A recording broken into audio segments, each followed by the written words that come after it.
Hello, everyone.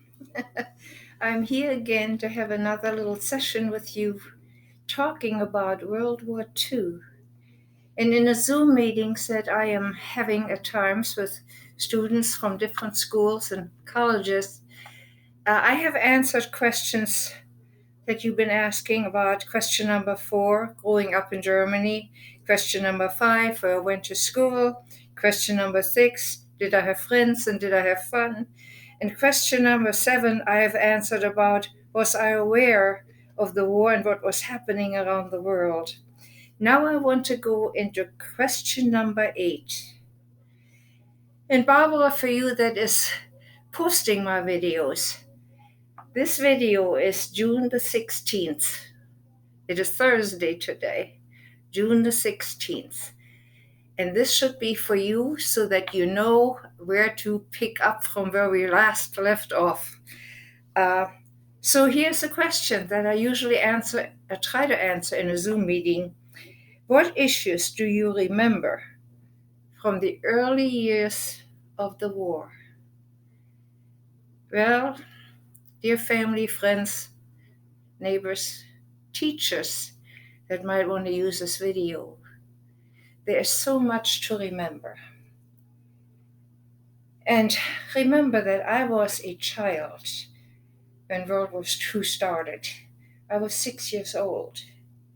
And what I do remember is this: the starvation diet that we were on. We were issued ration cards for everything, whether it was clothing or food. And it went from month to month with a new ration card, from the first week through the fourth, and then we received a new card for the next month. And there was only so much that we could buy in that week for meat or anything else, stable goods. We could never go from the first week, if we were empty in our cupboards, to the second week and go to a store and start buying from the second week. The store owners would not sell to us. Only the first week stamps on that ration card we could use. So we were having a minimal amount of food. And I'm remembering going to bed as a small child, really hungry, wanting more, but there wasn't any more. And I also believe that my mom, and she was a kind of a single parent at that time because my parents were divorced. I believe that my mom scrimped on her own food in order to give to me. My brothers were soldiers, they were gone from home. So they were being fed by the military wherever they were stationed. It was just mom and I together. We were going hungry. And hunger hurts. I remember it because I can always say very honestly that my stomach was making noises when I was laying in bed and trying to go to sleep. And these noises sometimes kept me awake. And then when mom came to bed and I would say, "Mom, I'm hungry." And she would say, "Daggy, so am I. But believe me, tomorrow morning when we get up, the first slice of bread that I cut from the loaf of bread for you will be yours. And then there will be mine, and we will eat it together, and both of us will feel better." This is what I remember was a great big issue, not just for me and my mom, but for all the people in Germany, except maybe for the farmers, because the farmers were working the land and they could substitute food way more easily than we could in big towns when we had to go to the markets, or the open markets that were in the street to try to buy our food. And like I said, remember, we were on ration cards, not just for food, but for clothing. I remember that shoes were very hard to come by. And as often as I could when I was playing downstairs as a little one, I went barefooted because we saved my shoes for when I went to school. I also remember that my mom was a coffee drinker, and and I didn't get much milk as a small child. I was also given coffee, which my mom tried to thin out with some milk if we had any. And if we didn't have any, it was water from the faucet that she put into this substance that she called coffee. But I tell you what, it was not tasting very good. And the only thing that it made taste better was a little bit of sugar added to whatever brew this was that we called coffee. Uh, this is the biggest issue that I remember as a small child. Birthday cakes and so forth, like little kids like to have when their birthday came around, were also very hard to come by because eggs, everything was on ration cards. And if you didn't have any stamps for eggs, then how could somebody bake a cake? My birthday always fell on my grandma's birthday. We had shared the same day together. And my birthday cake was secure because my grandma baked the cake for us. Morning was my birthday time at home, and at noontime we got on a trolley and we went over to grandma's house, and grandma had the birthday cake. So I can say during wartime, I never went without a piece of cake because of my sweet grandma and me being the happy one because I was born on the same day that was her birthday. Among other things, I do remember how hard it was for me to fit in with school lunches because we got a break when I was in school to go and get us some milk, and that was issued freely by the grace of Adolf Hitler.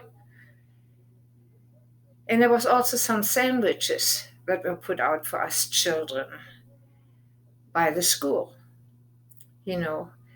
And I was such a shy little girl that I didn't dare to ask for, sometimes for, a better sandwich. I was always the last one in line. And then when I got to the front, I took what was left over till I finally got smart enough to kind of say, oh, I'm going to become pushy and I'm going to just mingle in and try to find what I want also, like the other kids are doing. Uh, it took for me to become bolder in doing what other kids did, and I had to learn from them. In other words, I had to elbow myself to the front, just like many of the kids did when it came to food. We were that starved for having something good to eat that we became literally little bullies to get from the end of the line to the front of the line to get a little bit of milk or a very good sandwich. This is what I remember.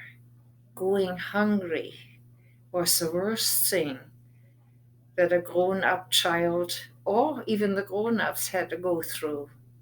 Everything was limited, everything was scarce to come by. And we were living day by day, week by week, month by month through the year on a starvation diet. This was a great big issue for a little girl. I'm pretty sure over here in America, the children come home from school, at least mine did, and I could put out a glass of milk and some cookies for an afternoon snack. This is something that I had no knowledge about when I was growing up. And like I said, as far as clothing goes, I went barefoot a lot when I was at home to save my shoes for when I went to school. Everything had to be stretched. Everything had to be thought about very carefully. And I know during this time that my mom probably went way more hungry than I did because this is what mothers do. They take care of their children.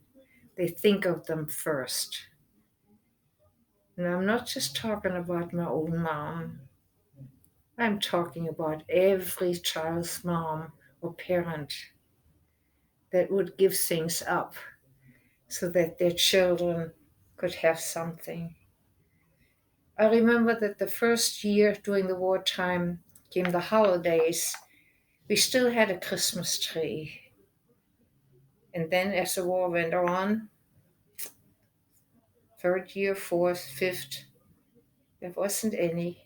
We knew it was Christmas, but many of us didn't have a Christmas tree anymore.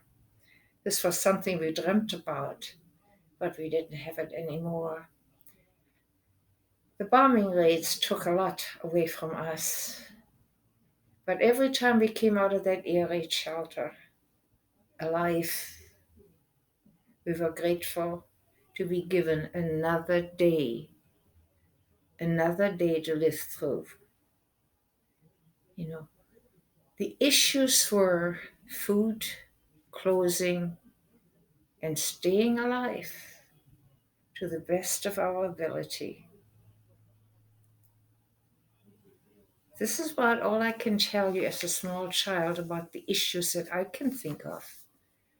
I'm pretty sure that my mom and my dad and my brothers that were soldiers faced bigger, more important issues under the rule of Adolf Hitler. But for me, as a small one, food was of the most importance. And toward the end of the war, I can tell you that we really didn't have any. And when there was a little patch of earth found someplace that grew something, even though it didn't belong to us, we became thieves. And we raided that patch of dirt for potatoes, carrots, anything that we could put into our mouths in order to stay alive. It wasn't funny, it wasn't good, but this is the way it was. We went through a lot of hardship. When we couldn't raid somebody else's patch of dirt and get away with some food that we really stole from them, took away from them in order to live, we turned to weeds that we pulled from the ground, weeds that we washed with clear water and cooked like spinach.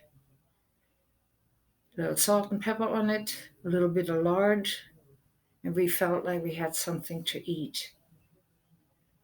So, if that explains to you what issues I faced as a small child, and my mother had to watch me and go with me through all of this, watching her little daughter feeling hungry, and there was nothing she could do about it. What a heartache my mom must have had. But she kept me alive, even feeding me weeds in order for us to go on living. Now, I hope this helps you. And with this, I'm going to say goodbye for today. And maybe if you're willing to come and visit with me again, the next time we have more. God bless you.